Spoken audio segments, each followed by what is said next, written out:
Hello, like mother, like murder listeners. I am Rachel. And I'm Heather. We are the hosts of Like Mother, Like Murder.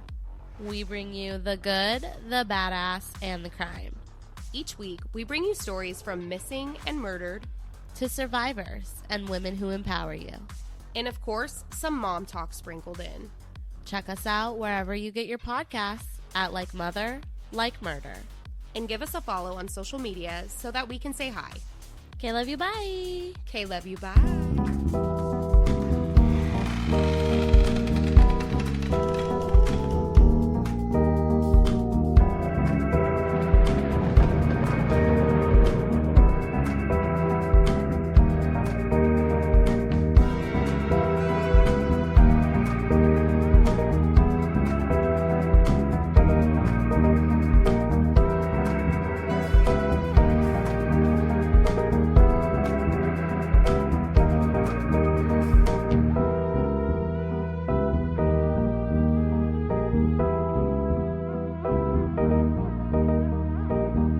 Welcome to the What the Fuck Is That podcast, where we ask the age-old question of what the fuck is that? I'm your host, Jess. I'm Jen. And we are eating day after Easter candy. I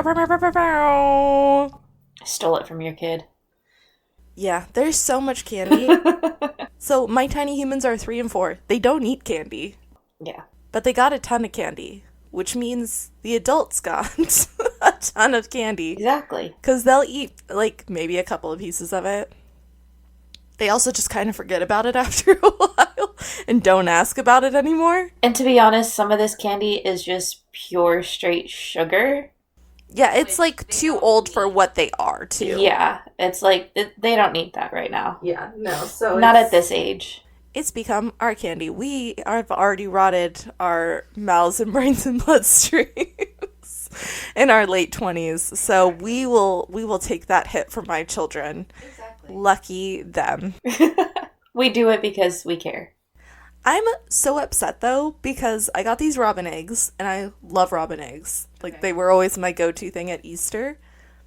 They are so pathetically small now. Really? Like, I was eating them just now, and I'm like, where the fuck is the fucking Whopper part? Because it's, like, hardly anything there. Do you know what I desperately want? What? The Reese's peanut butter eggs. Oh, yeah. I bet they're on sale if there's any left anymore. Probably. I don't know. I'll have to go to the store or something. I feel like I was seeing, like, the Reese's pumpkins, though, until December.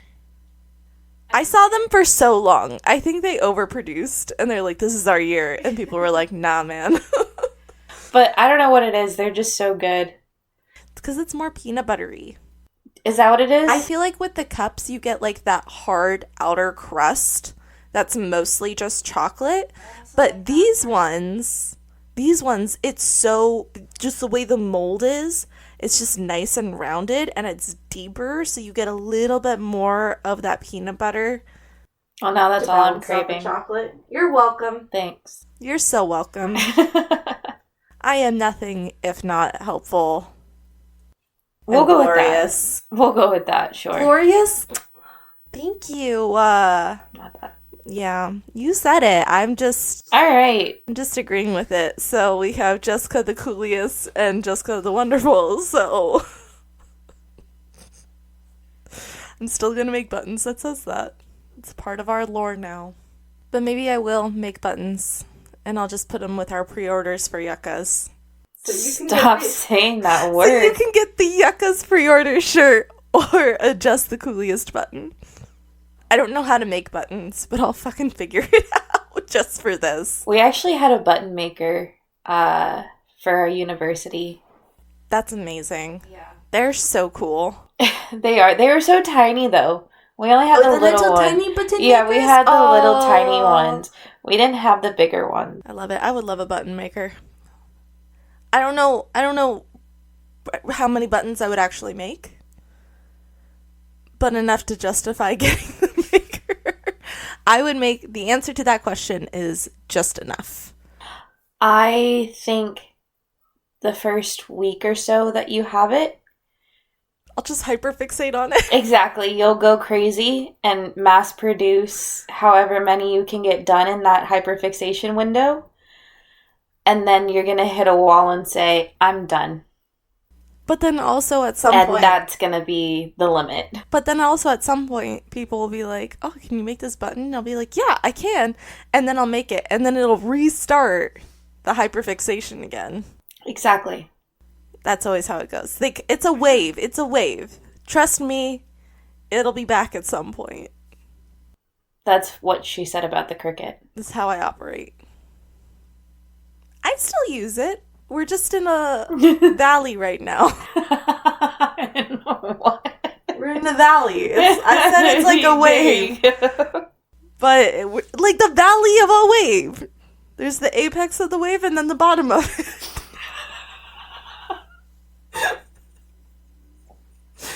Like that I know apex. I mean, that was better than what I probably would have said. See, I know things. Sure, we'll go with that. Anyways, well, if you like whatever the fuck this is, be sure to head over to our Instagram. Our Instagram is WTF is that pod. Over there, you'll find the link to our link tree. Our link tree hoses our... Hoses? Hoses? I have hosier on the brain. Our link tree houses all of our beautiful, pretty little links that will take you to our Campfire Stories form. It'll take you to our Amazon wish list. It'll take you to our Patreon. It'll take you to our RSS feed where you can listen to WTF across so many platforms. Like, so many. It's redonkulous. Platforms like Spotify and Apple Podcasts. And by the way, like, if you're over at Apple Podcasts, you can really just help us grow by leaving us a quick little review, just like, haha, funny girls, and leaving it there just so other people can also know that we are haha, funny girls. And the very best way, as always, to help us grow is just by word of mouth. So say you're just hanging out on the TikTok, which may or may not be banned pretty soon, and you're like, content ideas, and you can go, oh my gosh, I can talk about my top 5 favorite podcasts. And clearly WTF is the top there, so you can just share us with all of your TikTok followers, or your 10 friends that watch your TikToks. Either way, you're sharing us with people, and we help you grow your content also. So be sure to do that. Be sure to give us all the likes, all the reviews, and with that, let's head into this week's episode. Hey, Jess. Hey, Jen. Have you ever heard of the Bell Witch haunting? The fuck is the Bell Witch haunting? I would love to tell you. Ooh. I actually was getting more and more excited the more research I did on this. Ooh, good. We love a well-researched machine. Yeah, it's honestly, and it's from like one source that brought everything of the sources, like all the sources together. Ooh, a power play. Yeah, and it was very thorough. And hopefully I can tell this story correctly. Well, the Bell Witch haunting has been called America's greatest ghost story. Ooh, okay. I feel like it has competition with a lot, so I'm interested to see how it won that title. Oh, you'll see. Our story takes place in Robertson County, Tennessee in the early 19th century. So it all starts with the Bell family. John Bell was born in Halifax County, North Carolina in 1750. He was the son of William Bell and Anne Jones. In 1782, John Bell married Lucy Williams, the daughter of a prominent farmer by the name of John Williams of Edgecombe County, North Carolina. I love the name Lucy. It's just such a timeless name. It's my mama's name. I know, but it's like so timeless. Like the fact that it still is like nice and prevalent and like the 20s, the 20,000s, 20, whatever What? year it is. I don't know. I just had a stroke for a second. I'm fine. Whatever fucking year it is compared to the 1700s. I just had to reboot for a second. I'm fine now. Are you sure? Yeah. Okay, great. I got there. It was a thing where my brain was going too fast and I knew exactly what was going on up here, but down here had no idea, which is not ideal when we have an audio medium. I was about to say, I was like, you're gesturing to where I can see you. It's really not ideal. You're not voicing your gestures, you're... Anyways, I'm fine. We're here now. Anyways, Okay, I'm good now. back to the story. The newlyweds bought a farm in Edgecombe County and began becoming influential in the area. Ooh, influencer, baby. Okay, I love it. I wonder what a 1700s influencer would do. Like, high fashion. They have, like, the best horses. Probably, yeah. And, like, a big piece of land. They have the finest curtains in all the lands. Meaning they had curtains. In 1804, the couple, along with their 9 children... Oh. Yeah. Oh, Lucy, baby. 9.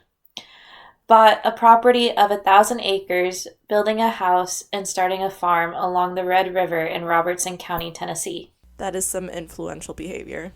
So this is when the disturbances begin. Oh, I forgot this wasn't just a wholesome story. I do this every time. I'm like, this is such a nice story about them and their 9 children, who probably 3 of them only lived till adulthood. And they are just 1700s influencers. What could possibly go wrong? And the fact that you are a co-creator of this podcast, knowing exactly what it is. I'm still shocked. I'm like, what? A haunting? No. Well, yeah, so here's the spooky part. Okay. The origin of the disturbances are a mystery. However, there are early accounts of the spirit itself giving an origin statement saying, "I am a spirit. I once was very happy, but I have been disturbed and made unhappy. I am the spirit of a person who was buried in the woods nearby, and the grave was disturbed. My bones disinterred and blah, blah, blah. My bones disinterred and scattered, and one of my teeth was lost under this house. I am there looking for that tooth." So was this like bits and parts that they got? Or like how? That's a lot of lore to give somebody all at once. How did they get all that? This is apparently a very, like, intelligent spirit. That's so much, though. That's so much. It really is, but there's so much more. Oh, yikes. Like, well, it's starting off by telling you its entire fucking lore. And, like, I appreciate a ghost who goes, you know what? Here's why I'm here. Here's the root cause. It's not just like some ghosts who are like, I don't know. No, they're like, no. I'm here on a mission. Give me my fucking tooth back. of course, this can't be verified. So You don't say. Yeah. It's all could be just lore, could be like bits and pieces coming together. However, there are a number of Indian burial grounds near this area. Yeah, I mean, that's not the part that I was confused by. The fact that it was so much. I'm like, yeah. That whole story makes sense. That's not what I'm in question of. Another time, the witch claimed to be a spirit from everywhere, heaven, hell, the earth. I am the air, the houses, any place at any time, have been created millions of years. Well, now I think it's a daemon. That's a very daemon thing to say. That's not a thing a spirit's gonna say. That is a thing a daemon's gonna say. Just wait, it gets worse. Oh no. It gets worse. The first appearance surrounding the Bell family is typically reported being on the farm where John Bell fired a shot at a dog-like creature that vanished. Oh no. As Ash and Elena on Morbid say, not a flesh pedestrian. I'm not saying the actual word on here because it's a very big deal in a lot of cultures. Yeah. If you want to figure out what that is, you can go look on the interwebs. It's kind of self-explanatory also. Two of the Bell children, Drury and Betsy, would also see a strange creature on the property. Drury? Drury. Like Drury. Like Drew and then R-Y. Drury. That is a mouthful. Right? No, thank you. Like, usually old names, I'm like, that's cute to a point. I'm like, no, that's not it. No, I can understand, like, Drew. Yeah, like that. Love that. It's just too many of the like way too hard sounds. Yeah, I didn't like it either, but I had to get through it. And we all came out together in the power of friendship. Why? Why do you gotta make it Because weird? the power of friendship compels you.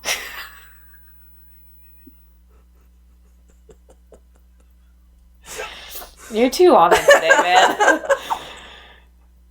Fuck. I was hoping you were going to ask. I had it ready in my mind. Why am I not surprised? Anywho. These sightings typically were followed by strange sounds around the house. There would be unexplained knocking on the doors and windows, the sounds of wings flapping against the ceilings, and the sounds of rats gnawing on the bedposts. What's even more disturbing is there would be sounds of someone choking and strangling with the sound of chains being dragged and heavy objects hitting the floor. Okay, so even like that first list of 3 things, it was like, okay, that can be explainable, like old house, like creaky doors, whatever. The second one, wings? I'm sorry. Is it the fucking Mothman making a return and getting on the house? Because then rats, I'm like, yeah, it's the early 1800s of it all. Yep. And then to go to the sounds of someone being choked and strangled by chains dragging.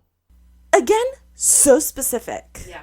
Like, this is a specific queen. Yeah. They're like, we're gonna haunt, we're gonna do it correctly. Oh, yeah.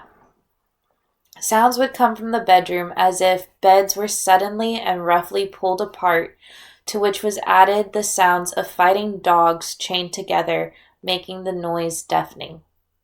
Dogs? Yeah. And so, like, some of these are direct quotes from research that has been found. No, thank you. Yeah. I'm sticking with my Damon theory. Each time, the noises could never be explained. There were no rats despite searching thoroughly through the home, and there was never damage to their furniture. Ooh, so that gnawing sound that they were hearing was just an ethereal gnawing. Ew. I think I would rather have rats. Like, one you can kill. Right? Because it's an actual thing that you could deal with. Yeah, you have power over. Yeah. No, thank you. That's a not for me, dog. The spirit would increase in activity and would at times physically abuse members of the family. The children, Joel, Richard Williams, and especially Betsy, would be struck, pinched, and have their hair pulled relentlessly. So I'm curious, between when they moved in and all of this going on, like, how long was it? Like, was it pretty immediate, or? The reports say it was pretty quick. Oh, like, shit. Just out of nowhere. Like, it seems like their house and everything was established first, and then, like, they had just moved in and all this stuff. I want to say it said, like, within a few months of them living there. Okay, so it wasn't like somewhere it's like, oh, they've been living here for a few years, and it's just slowly gone from, like, knocking on windows to sounding like rats. Like, it sounds like everything just dropped at once. But the fact that it wasn't a slow build, it just feels like immediate 0 to 100. Yeah. It just started with the dog-like creature, you know? Yikes. So, that's fun. Yikes, don't care for that. While other members of the family were bothered by the spirit, it seemed to have mercy on Lucy Bell and John Jr. And that's the mom and one of the sons? Mm-hmm. Okay. Yeah. That's weird, but okay. According to the spirit, Lucy was proclaimed to be the, quote, most perfect woman living. Oh, what a title. Uh-huh. The witch showed a great deal of compassion to Lucy, caring for her and even singing to her when she was ill. Oh, thanks. Like, that would be me if a ghost started singing to me to make me feel better. I'm like, thank you. Now, please go away. I don't think I want the spirit that's going around, like, abusing my children to then sing comforting songs to me when I'm sick. That's fair. John Jr. would have long, intense conversations with the witch, but never failed to show animosity towards the witch, declaring it to be the, quote, spirit of the damned. At least he knows that. He's like, I'll talk to you, but you ain't fooling me, girly pop. I just don't know if I could still talk to it, knowing that I think it's, you know. I think at some point your curiosity would just get the better of you, though. Like, at what point do you go, I'm equal parts terrified, but I also know they're not going to do anything to me specifically? I wonder if John Jr. was a Leo, because I can just be, I can see it being like, just going back and forth. Well, my thinking is also maybe it's trying to find a weakness, like a way to get rid of it, or a way to help their siblings so they don't have to deal with it. Maybe, yeah. Because if you're the only one of 9 children that this thing isn't tormenting, you're probably going to use that to your advantage and try to figure out what's going on. I mean, to be fair, some of them are dead at this point. Well, yeah, it's the early 1800s. Like I said, probably only 3 of them to survive till adulthood, so. I think it was 5. That's impressive with 9 children. Yeah, I think it was 5. I can't remember. One of the more famous accounts of the witch is when she perfectly recited a sermon given by Reverend James Gunn of Bethel Methodist Church, immediately followed by the sermon given by Snug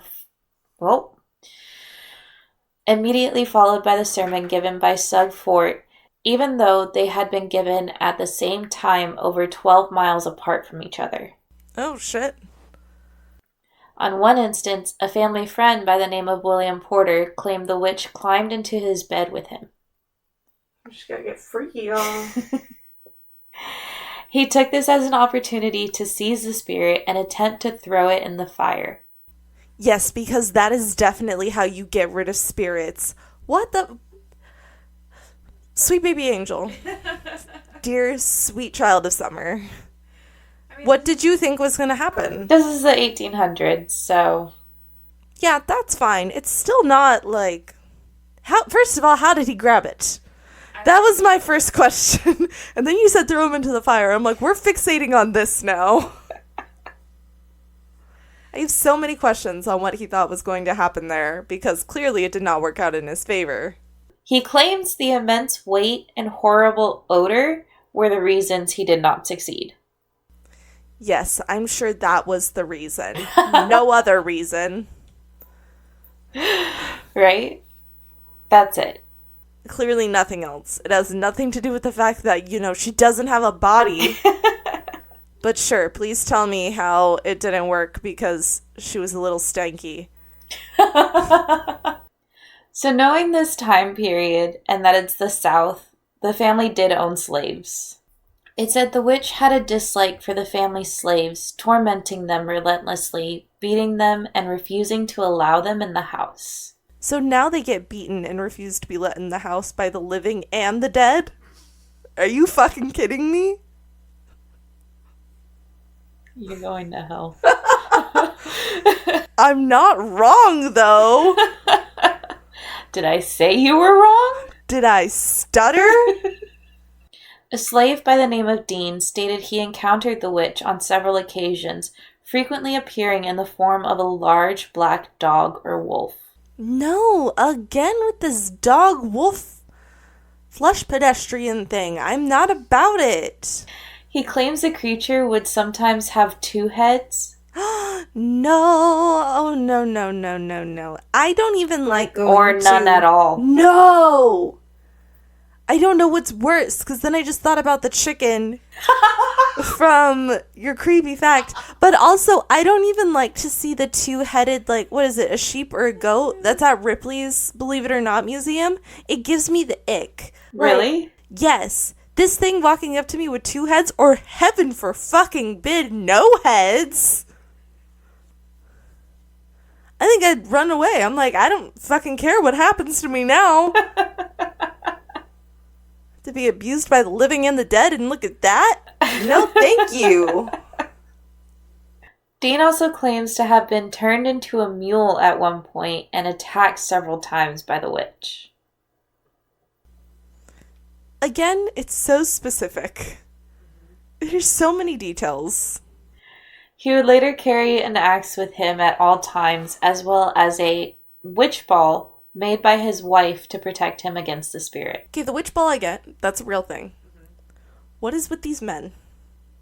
Thinking that they can just, with human mortal tools, like fire and an axe? What is that going to do against... What do you think that's going to do? I don't know. You're probably going to chop off one of the heads of that dog, and it's just going to fucking grow back. 2 times. It's just going to... Yeah. It's one of those... I was trying to think of the monster's name, and I couldn't. The Hydra. There we go. Yeah. Yes. Yeah. Yes. Go me. Proud of myself. Just gave myself a high five. Apparently, the witch did not like visitors either. In one instance, the witch set 3 dogs on traveling shakers. How many heads did they have? Not the shakers, the dogs. I'm assuming 1. 1 for 3 of them. Yeah. Well, like 1 each head. Or 1 each body. Just share 1 head. It's like the muses in Hercules sharing the one eyeball. Oh my god. Not the muses, what is it? I don't know their actual name. You know what I'm talking about. In another instance, a neighbor by the name of Bennett Porter fired a shot at a knotty log that had been conjured by the witch. The witch struck the bark and cut into it, and then it vanished. The only thing remaining was a bent tree and a bullet hole. So they're seeing like an actual corporeal form over and over. I don't know if that's better or worse than just kind of an ethereal thing going on. Yeah.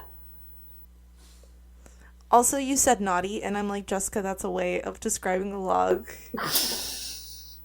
It wasn't a naughty little log. Oh my god. It was full of knots. It's like, don't laugh, don't laugh, don't laugh. I'm so done with you. Acclaimed Dr. Mize, who was a noted conjurer from Simpson, Kentucky, went to the property to exorcise the witch. However, he was mocked and frightened away. What a little bitch. Yeah. He said, don't... He came in with his big dick swinging around and was like, don't worry, family, I can help you. And then the Bell Witch just had to go, ha ha ha, look at his little penis. And like, he just got so mocked that he ran away. Yeah, that's basically what happened. Oh my little gosh. Pussy. Couldn't even get rid of one daemon. Psh, call yourself a conjurer. Out of all of the family, John Bell Sr. and his daughter Betsy were the usual targets of the witch for unknown reasons. For some reason, the witch was adamantly opposed to Betsy marrying her childhood sweetheart, Joshua Gardner. The witch would resort to ruthless taunts and physical abuse. The two remained together, but put off their marriage in fear of the spirit stirring. That's so weird. Mm-hmm. Okay. Just a thing against this specific guy. It's not even just about the relationship. So, even though not all of the witch's attacks were due to her relationship, Betsy became so stressed by the fear of any threats from the witch, she became prone to fainting spells and smothering sensations. Oh no. Did the witch just not want her to leave? Like, knowing she's gonna get married and then she's gonna leave the estate? I guess. I don't know. Like, this just kept going. And the fact that it wasn't even just about her relationship, it was, like, about Betsy in general. Yeah. It's terrifying. It's so weird. She would often appear exhausted or lifeless. Unfortunately, the occurrences weren't all confined to the property. Betsy describes a later incident as, quote, when the spirit became so tantalizing, filling my mind with horror and causing me to become so nervous, my parents often sent me to a neighbor's to rest for a night. My first night away from home was spent with Deanie Thorne. I like that name. That's a name? That's a name. Oh, okay. When we retired, there came a loud knocking on our outside door, which seemed to fly open, and a great gust of wind was felt. Deanie sprang up at once and lit a candle. To our surprise, the door was not open. Then a voice spoke softly, Betsy, you should not have come over here. You know I can follow you anywhere. Now get a good night's sleep. Ew, ew, ew, ew, ew, ew, ew. No, ma'am. A soft hand patted my cheek, and the voice again assured us that we would not be disturbed any more that night. I won't disturb you anymore. I know I just scared the living shit out of you. But, you know, sleep tight. Yeah. Yikes. How disturbing is that? Because it's a diamond. The rest of her family, as well as some family friends, tried their best to protect Betsy from the witch. One family friend by the name of Frank Miles promised Betsy no further abuse would happen to her. Betsy described Miles as, quote, the most powerful man any of us ever saw, and just as fearless as any living man. One day, Miles told Betsy to sit next to him and promised nothing would bother her while she sat next to him. The witch responded, quote, you go home. You can do no good here. The witch then began to abuse Betsy by slapping her and pulling her hair before turning her rage on Miles. She knocked him over, enraging him. Betsy would continue to be abused by the witch even after she called off her marriage to Gardner. Betsy eventually dated and married her former school teacher, Richard Powell. Yeah. And, like, in these days, it was, like, one-room schoolhouses where you have, like, one teacher. Yep. Most of the time you're in school. Yep. Okay, sorry. I just threw up in my mouth a little bit. Yep. Okay. The Bell Witch had no issue with this. Apparently not. Okay. Yeah. Big yuck. So much yuck. I don't even want to hear that it was the 1800s. I don't give a shit. Yeah, no. That's really disturbing. Big yuckas. I hate you. In 1820, she left the area with her husband and settled in Mississippi. And then did she have hauntings still? There was nothing more recorded. Okay. So it's interesting that it followed her there. But then when she got married and moved, she didn't have any more of an attachment. Yeah. And you'll see why, like, because the timeline's going to kind of add up. Okay. Here in a minute. Okay. Okay? So, the witch would call John Bell Old Jack Bell and seemed to only have Bell's death as her goal. Oh, no. I thought her goal was finding her lost tooth. She just pivoted from the original. Yeah. What happened to the original plot of the movie? See, that was the decoy and trying to get her. It was a ruse. Yeah, exactly. To trust her. I don't know. She's like, let me give you all this lore about me. I'm just here for a tooth. Surely I won't beat the shit out of your children and husband. Surely. Surely not. Not I. Not tooth-looking lady. She would continuously curse him, threaten him, and seriously physically torment him.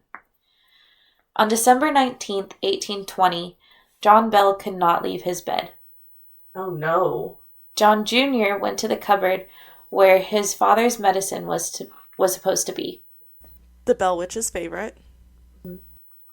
Typically, there were 3 medicine vials that were said to help Bell Sr., but this time there was only 1 vial, 1/3 full of a mysterious dark smoky liquid. Oh, no. Yeah, probably, like, I don't want my medicine to be dark and smoky. That's probably not how... You probably shouldn't take that. It might be expired. Yeah. That's... Yeah. Don't take expired medicine. Reportedly, the witch gloated, quote, "It's useless for you to try to relieve old Jack. I have got him this time. He will never get up from that bed again." The witch claimed to have given Bell a large dose of the contents in the vial while he was asleep, claiming to, quote, "fix him." The vial was immediately thrown into the fire, and the flames erupted a blue blaze. Ooh, I bet that was pretty and also scary. But I'm sure they were like, oh no. But did you see how fucking cool that was? You're such a... John Bell Sr. died December 20th, 1820. It's reported the witch crashed the funeral service singing bawdy drinking songs. So literally 4 days after that happened, right? You said the 16th to the 20th? No, the 19th. So 1 day. So the next fucking day he died after all this? Yeah. Jesus. Following John Bell's death, the spirit's activity dropped off drastically. Well, I mean, first it was the tooth. I guess at least she's not lying, saying that her other main goal was just to kill the dad? Yeah. So now you can see like why the timeline added up to when Betsy moved to Mississippi, because it was that same year, 1820. I see. Okay. Yeah. So that's when a whole bunch of that activity just stopped. The pieces are puzzling. The spirit was still active through the spring of 1821, but soon told the family goodbye, stating it would be gone for 7 years. They were probably like, thank fucking God, we're gonna move in 6 years. Staying true to her word, the family who remained on the property, Lucy, Richard Williams, and Joel, claimed the witch returned in February 1828. The family claims the witch reappeared the same way she first started, with shaking the beds and unexplained noises. Soon the spirit vanished, claiming to return to haunt the Bell descendants in 1935. However, there are no specific hauntings recorded of the Bell family or on their property. Yikes. I mean, at least she's consistent. She says she's gonna do something. She fucking gets it done. Yeah. Other than find her tooth, but you know. So there are actually still Bell descendants living in that area. Really? Not on that property, but they are in the area of that first farm. Why you wouldn't immediately flee, I have no fucking clue. Right? Like, knowing that she's not coming back for X amount of time, like, leave. Yeah, just go, so she will not be there. Because it sounds like she's attached to the land. Yeah. So, go away from the land. You'd think, right? No.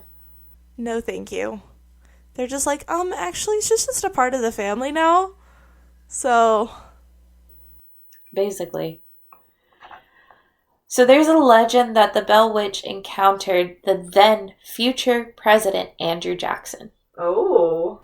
Jackson owned property on the Red River and had longed to visit the Bell property after hearing all of its stories. On his way there, one of his wagons became stuck by an unforeseen force and couldn't be moved.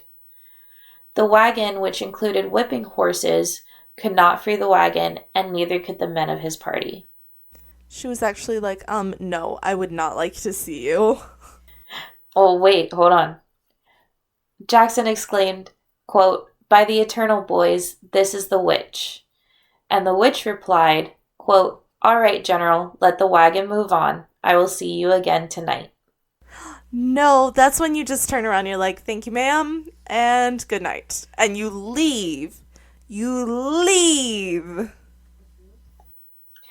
Yeah, no, our future president was not that smart. He's like, "No, I need to talk to this lady again. I'm going to try to shoot her." Because at this point, what other stupid fucking thing are they going to try to do to kill a fucking ghost? Just wait.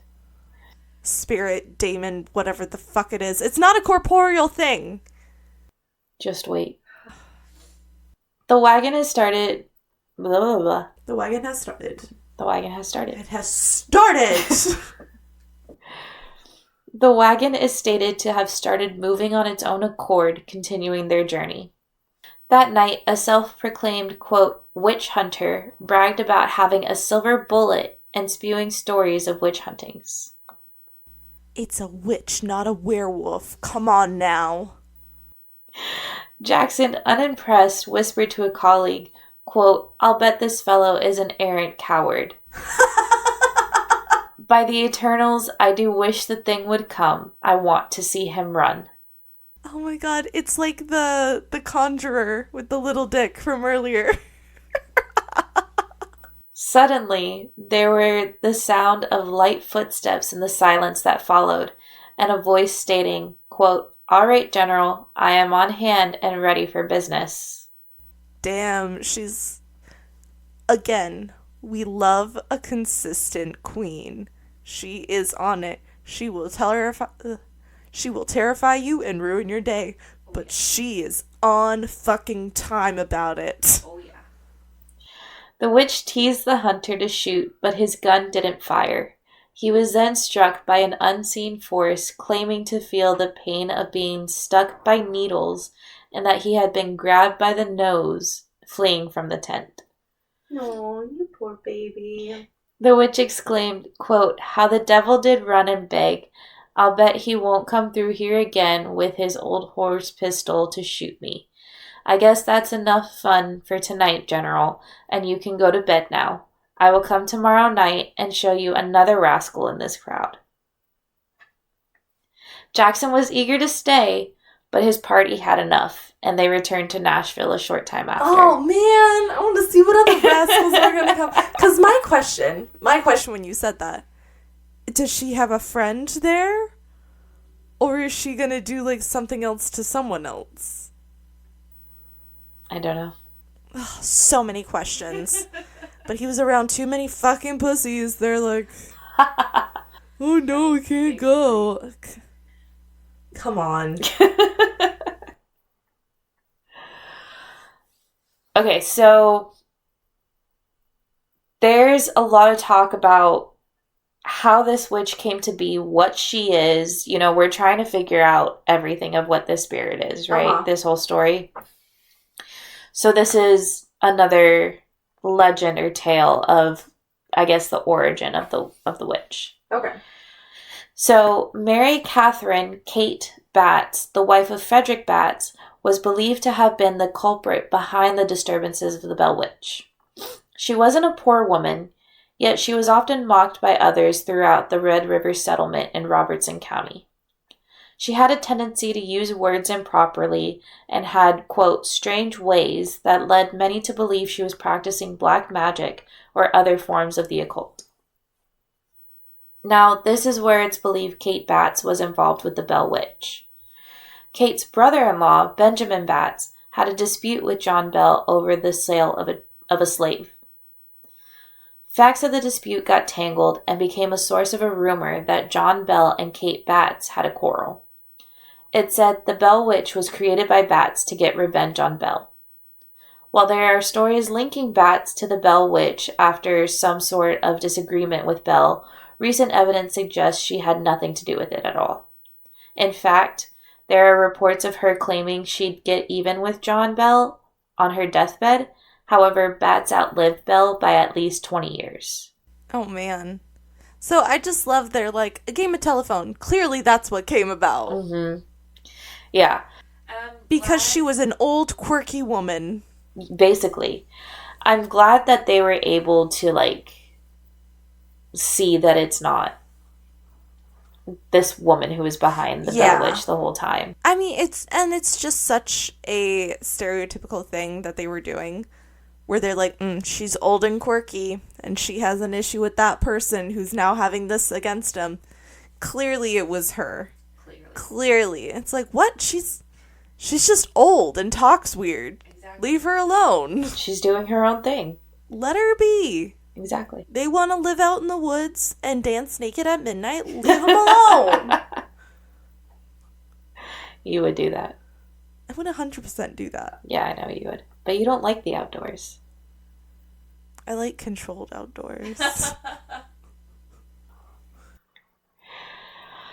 All right, so lastly, we're going to get to the Bell Witch Cave, which there's not a lot on this. It's a very minor part in the original legend.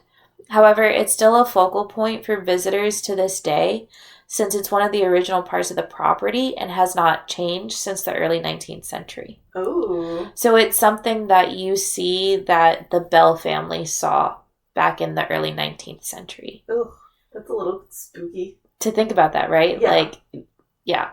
But apparently there still have been some sightings or like some activities that go on, just mostly with like cameras malfunctioning and stuff. Oh, okay. Well, yeah, she used all her energy at the very beginning. Just. Yeah, so that is the story of the Bell Witch haunting. That was terrifying and also hilarious, and I loved it. I loved every bit of it. It was very good. Glad you enjoyed it. I want to go there, and I don't want to go there. They do a lantern tour. It's about 50-50. It depends on how brave I'm feeling that day, to be honest with you. We go to a graveyard at night. Yeah, but that one's not really that haunted. We've had some intelligent things happen. Yeah. And the one that's there isn't that bad. We can keep them at bay. This one... Ooh. Oh, yeah. I don't know. It depends on how brave I feel that day. Okay. I guess we'll see. But yeah, 10 out of 10 story. Awesome. Thanks. Are you ready for your oogie fact? Well, I mean, Jenny, I was sitting here and I was thinking, not really. No, I'm not ready. But I know you're just going to continue to talk and to tell me anyways. Exactly. So, I guess I'm fucking here. Okay, great. You have your listening ears on? That was me turning them up. Okay, great. On our audio platform. So, if you were to ever burn a body on a pyre, you would need to have something weigh it down, because as the body burns, the muscles contract and the corpse will just sit straight up. My immediate thought was, oh my god, human balloon. Like... What?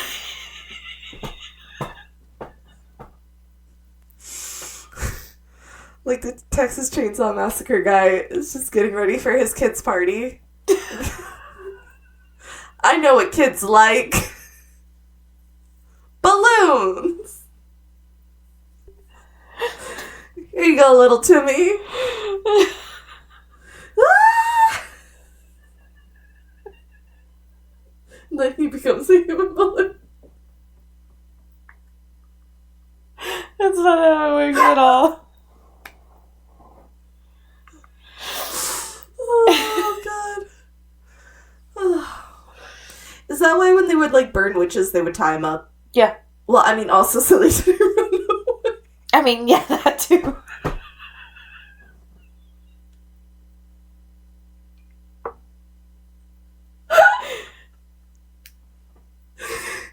That was probably what that was for, first of all, but then second of all. Just so they didn't, run out of the fire. That small little detail. Crying. Oh my god. You're making my head hurt even more. You're welcome. Okay, well. Well, if you like whatever the fuck this is, be sure to head over to our Instagram. Our Instagram is WTF is that pod. Over there you will find the link to our link tree with all of our beautiful little links.